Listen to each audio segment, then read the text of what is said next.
Hello guys, welcome back. Festival తర్వాత మళ్ళీ back to office అయితే స్టార్ట్ అయిపోయిందండి. సో మనకి హాలిడేస్ ఇచ్చిన తర్వాత స్కూల్కి వెళ్ళడానికి పిల్లలు ఎలా ఫీల్ అవుతారో సేమ్ నా ఫీలింగ్ కూడా అదేనండి. సో అస్సలు వెళ్ళాలని లేదు, బట్ తప్పదు కదా వెళ్ళాలి. ఇంకా ఆఫీస్ అంటే తెలిసిందే కదా. సో మార్నింగ్ అంతా క్లీన్ చేసేసుకొని, ఇల్లంతా క్లీన్ చేసేసుకొని, టిఫిన్స్, లంచ్ అన్నీ చేసుకున్న తర్వాతే ఆఫీస్ స్టార్ట్ అయిపోవాలి.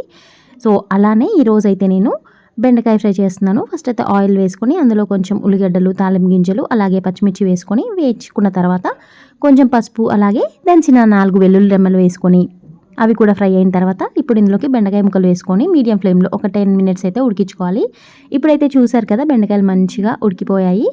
సో ఇప్పుడు ఇందులోకి రుచికి సరిపడా ఉప్పు, అలాగే కారం వేసుకొని కలిపేసుకొని ఒక 2 to 3 మినిట్స్ అయితే మీడియం ఫ్లేమ్లో వేగనిచ్చాలి. సో ఇప్పుడైతే అవి కూడా మంచిగా వేగిన తర్వాత లాస్ట్లో కొంచెం ధనియాల పొడి, అలాగే కొత్తిమీర వేసుకుంటే టేస్టీగా ఉండే బెండకాయ ఫ్రై అయితే రెడీ అయిపోయింది. మా ఇంట్లో వాళ్ళతో నేను దసరా ఫెస్టివల్ ఎలా జరుపుకున్నానో లాంగ్ వీడియోలో అయితే పోస్ట్ చేశాను. సో చూడని వాళ్ళు ఖచ్చితంగా చూడండి. ఈ వీడియో కింద లింక్ అయితే ప్రొవైడ్ చేస్తున్నాను. సో వెళ్ళి చెక్అవుట్ చేయండి. వీడియో నచ్చితే లైక్ చేయండి, అలాగే మన ఛానల్ని సబ్స్క్రైబ్ చేసుకోండి. నెక్స్ట్ వీడియోలో మళ్ళీ కలుద్దాము. అంతవరకు బాయ్ బాయ్.